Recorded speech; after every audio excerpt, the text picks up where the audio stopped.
come and say something. I wanna hear your voice. All the eyes on me, all the eyes are right on me. All the eyes on me, all the eyes are right on me. All the eyes on me, all the eyes are right on me. All the eyes on me, all the eyes are right. What's going on, guys? It's your boy Fox back in the house, and you know what time it is. It's time for my review for Unordinary chapter 130. I think it's episode 133, but you know, who cares? This chapter this week was hype. There were not many words said, but actions speak louder than words, and the actions that went on in this chapter is we proceed to see Executioner, aka Tuesday, aka John, aka Shadow King, whatever you want to call him. He came in pretty much immediately after Arlo and Elaine and Seraphina make their exit stage right. So, and then while that happened, Elena's already battered and not battered. She's messed up from being from hitting Arlo's barrier and all that. So she's depressed. She's like, they're pretty much getting expelled, and she's like, I don't care. I just want to go home now. And then she walks into none other than your boy, the Punisher.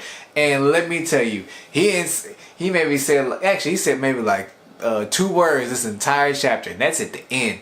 But he comes in and he kicks her so hard, it sends her flying across the whole house into a wall, and she's conked out. That was all he wrote for her. And as he's about to do her just like Junie, he picks her up by the collar and is about to just lay into her. That's when Wing K, the blonde haired chick, is like, hey, get up off of her.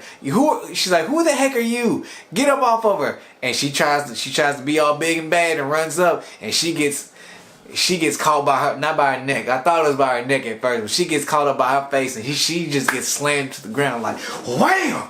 And he didn't say it, but he might as well have. He said, it actually pretty much said, you shut up. I ain't got no, you know what, you shut up. I wasn't talking to you right now. I'm talking to the one I kicked into the wall. You'll get your turn. But since you want to be so eager, an eager beaver, I'm going to put you into the dust. He does that, she's done. That makes 2. There's only 3 left. It's Krolik, the pink-haired dude. I think the blue-haired girl's name is Misa. Correct me if I'm wrong. And I think the blonde-haired boy is either Tanner or Gavin. Pretty sure it's Gavin. That's what I'm leaning with. But yeah, after that, I mean, the others are just scared out of their minds. They're like at first they tried to run, and no, you know for a fact, Execution ain't going for nothing. He's like, he shoots out Black Arrow. That's one of the abilities that he stole. And he changed, when he uses the ability, he changed black, so that's what I call it. Black Arrow, he used it, he blows up the floor. I'm assuming the house they're in is like a 2-story building or something, because he blows it up and they're like, crap, there goes our exit. So then they're like, okay, well, there's 3 of us and 1 of him. We can take him. Three of you maybe adds up to maybe like a pinky of the Executioner. That's about as far as you're gonna get, and it goes about just as you would expect. We don't find out abilities. We find out that Krolik has an ability, has an energy beam ability. It looks like Broly's energy from Dragon Ball Super and all that. And the other 2, they go in, and I mean, it ain't no good, man. John, I think John, if in the order that it goes of them being knocked out, it goes Elena, then Wing K, then Krolik, then Misa, and then Gavin got it probably the worst, to be perfectly honest. So I forget how John got to Krolik. I think he just went past the other 2 and went straight for Krolik, and he kicks him so hard. He kicks him across the house again, and he flies into a wall, but he falls down, and now he's laying in a pile of rubble. He's conked out. He's done. Down for the count. Misa and Gavin are over there freaking out. They're like, oh my goodness. And actually, you know what? No, this is what happens. Krolik shoots a beam. It hits John, but John takes it on purpose. He did it to prove a point, and because he still has that healing factor too that he stole. And he let it hit him, and it didn't do too much damage. It bruised him up real good and made him bleed, but he healed it up instantly. What he was saying was like, look, you can hit me all you want, and you know, by some miracle of a chance, you might get a good hit and hurt me, but I can heal, and I heal the damage completely. So, you know, it's a lose-lose situation. Whether you hit me or not, I'm not going down anytime soon. And we all know how adept he is with martial arts. He taught Seraphina what she knows, and she, you know, she handled her own till they jumped her. So after he takes out Krolik, he proceeds to go to Misa. Now I can't remember exactly what he did. Oh no, I remember. He punches her. He punches her twice in the face. She's out. And I'm just like, oh my goodness. Now at this point, you would have thought I had read ahead before I did my reaction, but no, I just thinking about what a normal person would do in this situation. Gavin, just like Junie, or not pink haired, green haired Chun-Li, as I'm gonna forever call her. He breaks down and he's like, look, if this is about Seraphina, then she's gone. Arlo and Elaine just came a few moments ago. They took her away. She's safe. John doesn't say anything, and he's like, if there's anything I can do to prove, to help fix this or to help prove it, no, that ain't flying. Now, I also call this. Now, if you know John is a very avid person of using his legs. It's not arguably, it's a fact. It's a proven fact. The strongest muscle, the strongest appendage you got is your legs. You walk on them every day. They support your weight. They help support your skeletal structure and all that. So it's not, John loves his kicks. He will kick somebody in a heartbeat. And once I saw Gavin get on his knees, I was like, boy, that is a bad position. You do not want to be in that position with this man standing in front of you.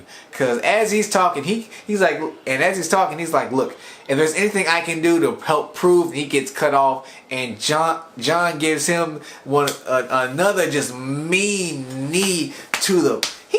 He knees that man so hard in the jaw. I'm like, dude, you're not gonna be able to speak. I said, somebody get this man some applesauce, because that's all he's gonna be able to eat for a while.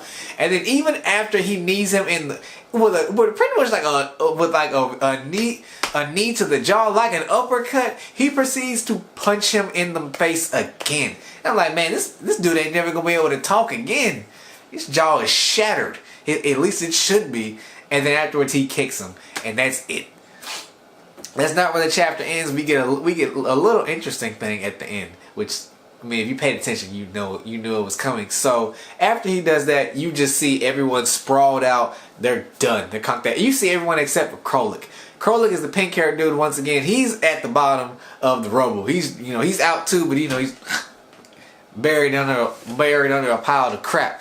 And then that's when John proceeds to walk out. And what do we see? We see Cecile. Cecile's out there pretty much chilling, like, he taking a little bit of time. He told me we'd go get some cake and some ice cream afterwards. Nah, he ain't say that. Now, also, once again, I said this in my reaction towards the end too. This might get me in trouble, but honestly, I thought Cecile and John looked kind of cute together. I really wouldn't, like, if for some odd, strange, crazy reason they decided to hook up, I wouldn't be against it. Now, I'm still for Team Seraphina all the way. That is the queen. That is a snack cake walking and all that. But you can't lie, Cecile don't look too bad either. Like, between Seraphina and Cecile, I'd be a little bit torn. But I'd probably ultimately go with my girl Seraphina, just because she's been there since day one. That is John's ride or die, and we all know this. But after he walks out, now this shocked me. I was not expecting, even though Cecile knows exactly who he is, I still wasn't expecting him to do what he did. He takes off his mask in front of Cecile. Now, to me, this signifies look, yeah, you know who I am, but since I know how many connections that you are able to get, I will allow you to see my face. Now, I'm thinking they haven't said, I don't know if this will be brought up in a later chapter or if it'll ever be said, but I think that now that Cecile and John are on this basis that I know who you are type thing, I would not be shocked if later, if when John's powers are revealed, I would not be shocked if Cecile was the one to talk him into doing it, because you know she is still highly upset about being fired as head of the newspaper team at Wellston by Arlo. She is upset about that. She still harbors deep feelings about that, and I wouldn't be surprised. She's like, look, if you let me handle if you do a few things for me, we can make sure that you get on top. You can reign as king. We'll be able to protect Serafina at all times. And if she is as keen-eyed as I think she is, she's gonna use Serafina. She's like, look, if you just go ahead and take Arlo off and boss everyone around like a king does, you can make sure that this never happens to Serafina ever again. She will always be protected and all that. Now, granted, that whole line of thinking is not the smartest way to think at all. So that might work for a time, but if the way John runs things, things are gonna go south real quick, really quick. So I wouldn't, like I said, I'm actually, I don't know if I want it to be that way, but I'm kind of more for it now that I'm thinking about it. I'm probably gonna make a whole separate video on on steps that might be taken to lead up to that event if it happens. I don't know what Uru Sensei is thinking about that, or how John is finally going to reveal his powers, because we know that. I highly doubt the series ends without everybody knowing about John's complete backstory.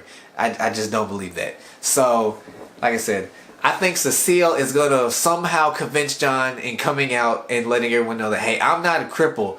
I'm stronger than everyone here. If you want to prove in fact, I beat the crap out of Arlo. And when if that happens, actually, whenever John takes the throne, I know he's going to take the throne. I know he's going to take the throne. It's not going to be a good day for anybody. John is not the best. John is adept at fighting, but as far as like social, how to run a society, well, not run society, but you know, run the school ecosystem and be an actual leader who does what needs to be done, John don't really have that. I mean, he's nice and he's kind, but I mean, he's not book smart and all that. I don't think he has, like, you know, he doesn't have that type of skill to be able to be a king and to be able to do his job well. Now, granted, a king doesn't rule on his own. He has a court of people that, you know, help him out, like the king's aid and all that, but still, John is not the type of person to listen to anybody. He's more like, I tell you to do something, you better do it. And if you don't do it, I'm going to kick you in your face until you do it. And then I'm going to kick you more because you made me tell you too many times. That's John as a king. I mean, that's how he was in his middle school. And I mean, they tried to rebel, but you know, it didn't well for them. So I mean, so that is this week's episode. Like I said, there was pretty much no talking, hardly any words. I don't mind it. John did what he does best. He beat the everlasting tar out of people. Like I said, I'm interested to see where this relationship with Cecile is going to go.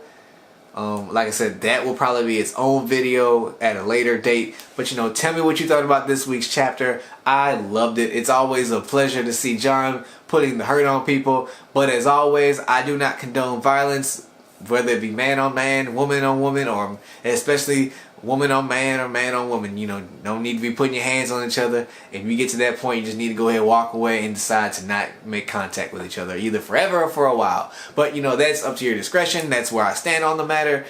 Like I said, do the stuff that I normally tell you to do. Like, comment, subscribe, hit the bell for notifications when I drop more videos. And it's your boy Fox.